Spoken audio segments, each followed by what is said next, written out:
Canicule, gel, tempête, inondations et paysages dévastés, voici une bien belle liste non exhaustive de tant de catastrophes récurrentes et dont les séquelles rémanent encore sur les visages partout où elles ont frappé.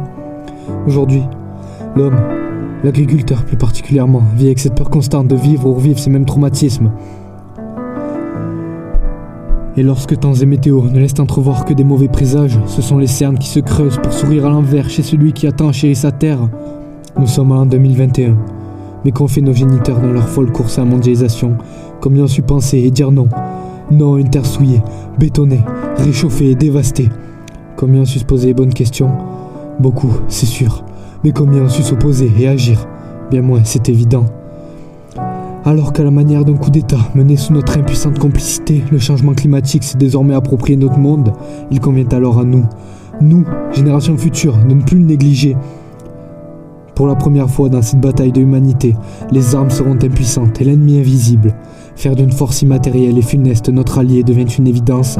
Le combat n'est plus le même, sa finalité si, vivre un lendemain meilleur. Et pour cela, ils sont déjà nombreux, hommes et femmes, à mener nuit et jour leurs convictions jusqu'au bout. Des panneaux photovoltaïques, des cultures résistantes, un réapprentissage du travail agricole, des systèmes d'irrigation viables et durables. Beaucoup de solutions existent déjà, mais nous refusons de les voir, aveuglés par la simplicité qui nous a été enseignée. Pourtant, au cœur même de nos territoires, dans nos villages, nos campagnes, le processus est lancé, le mécanisme tourne à plein régime. Chaque jour, un peu plus d'agriculteurs se dirigent vers des gestions plus durables et écologiques de leurs terres. Chaque jour, nous progressons. Il y aura des obstacles, mais l'agriculture de demain, c'est vous qui la faites. Nous, étudiants, nous, jeunes, avons fait un bout de chemin pour rencontrer des personnes engagées à leur échelle pour demain avec le photovoltaïque. Comme au GAEC B2C, où l'on produit de l'électricité en autonomie grâce à l'étable, sans empiéter sur les surfaces agricoles. Préserver les surfaces agricoles et mouvoir les zones déjà urbanisées par le solaire, c'est aussi le combat de la communauté de communes d'Aris-Lez en Ariège. Ici on y croit et ça fonctionnera. Adapter l'agriculture au changement climatique, c'est possible, c'est réel, à condition d'y croire et de s'en donner à peine.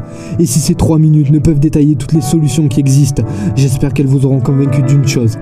Une seule, c'est qu'en vous levant le matin, c'est vous qui allez bâtir demain.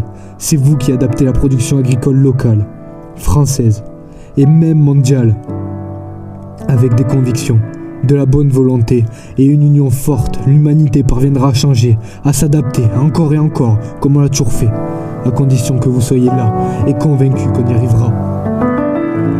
Devenez agriculteur, sauvez la terre.